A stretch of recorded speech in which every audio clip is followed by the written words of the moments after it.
Ariel, écoute-moi. Le monde humain, c'est la pagaille. Bonjour tout le monde, alors aujourd'hui je vous retrouve pour vous parler de La Petite Sirène de Hans Andersen. Alors comme toujours, c'est 100% spoilers hein. Et pour commencer, je vais d'abord vous parler du Disney. On retrouve donc Ariel, la petite sirène, qui vit au fond de l'océan et qui est passionnée par les humains. Un jour, elle se rend à la surface, découvre un navire avec un prince.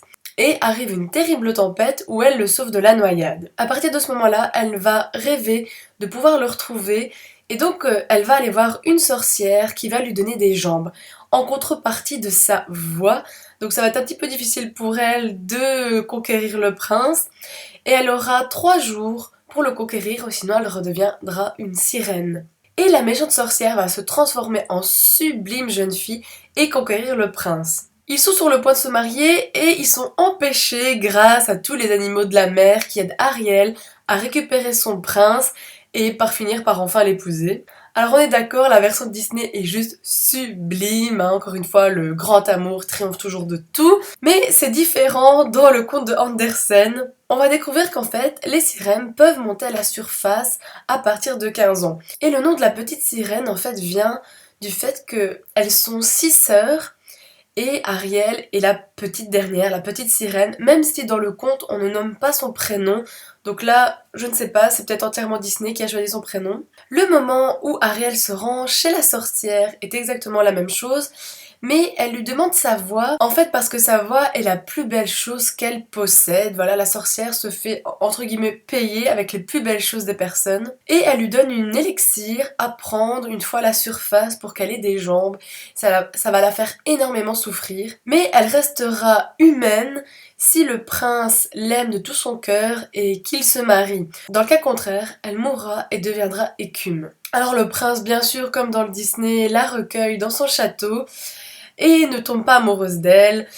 Là, c'est un peu triste, n'est-ce pas? Il la considère plus comme une petite sœur et va se marier avec quelqu'un d'autre. Mais les sœurs de la petite sirène vont aller voir la sorcière et lui demander un sort, un objet pour l'aider à redevenir sirène. Comme paiement, elles vont leur donner leurs cheveux parce que c'est la plus belle chose qu'elles possèdent et en échange, la sorcière leur donne un couteau dont la petite sirène devra tuer le prince afin de redevenir sirène. Mais comme dans toutes les belles histoires, l'amour triomphe toujours et la petite sirène va décider de ne pas tuer le prince et de devenir écume parce qu'elle l'aime, elle ne veut pas le tuer. Voilà, le conte se finit un peu différemment du Disney parce que voilà, ils se marient pas, ils n'auront pas d'enfants, contrairement à ces belles histoires de Disney.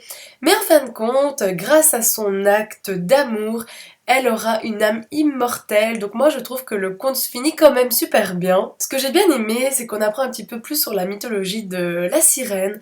C'est qu'en fait les sirènes peuvent vivre jusqu'à presque 300 ans et après elles deviennent écumes tout simplement. Et d'après aussi le bouquin, les humains ont une âme immortelle.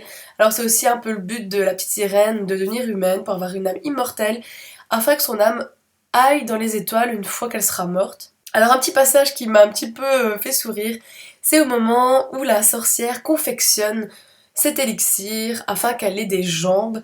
C'est que à un moment du livre, on dit voilà, la sorcière prépare son chaudron sur le feu. Nous sommes dans l'eau. Alors c'est ça, de temps en temps, quand vous réfléchissez bien, il y a des trucs totalement improbables parce que ils sont dans l'eau.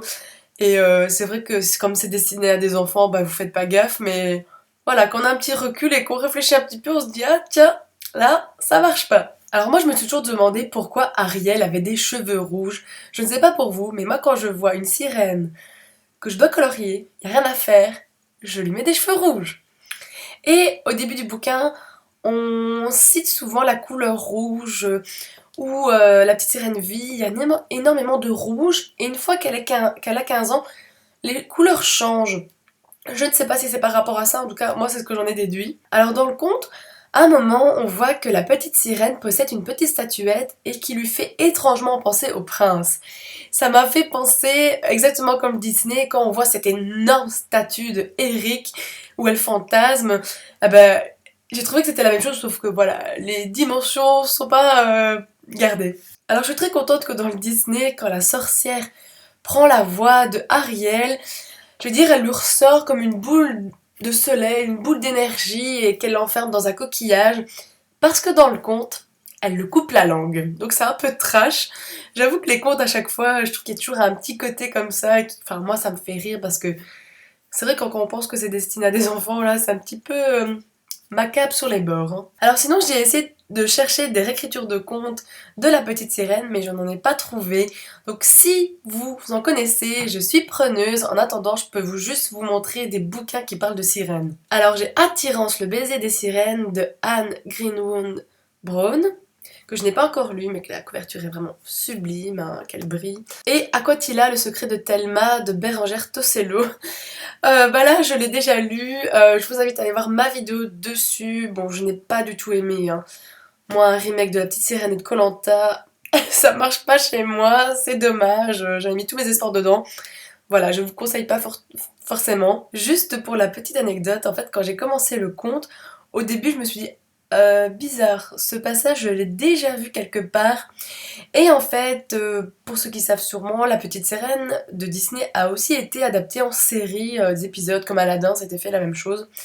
Et il y a un épisode où on voit un homme avec un sous-marin visiter l'océan et il trouve la petite sirène.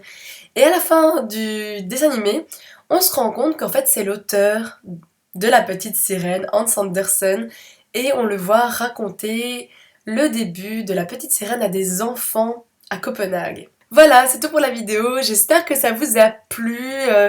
Moi j'adore faire ce genre de vidéos sur les Disney, vraiment en plus ceux avec les princesses c'est toujours mes préférés. Donc voilà, on se dit à très bientôt pour une prochaine vidéo. Salut! À partir de ce moment-là... Non putain. À partir de ce moment-là, elle ne... Putain. La méchante sorcière... Attends, comment je veux dire ça? Que les... Non. Dur aujourd'hui. Attends, comment je veux dire ça? Dur là. Oui, oui, oui, oui. Et Ariel... Non. Il y a qui est rentré à la maison? Ah, il fait 40.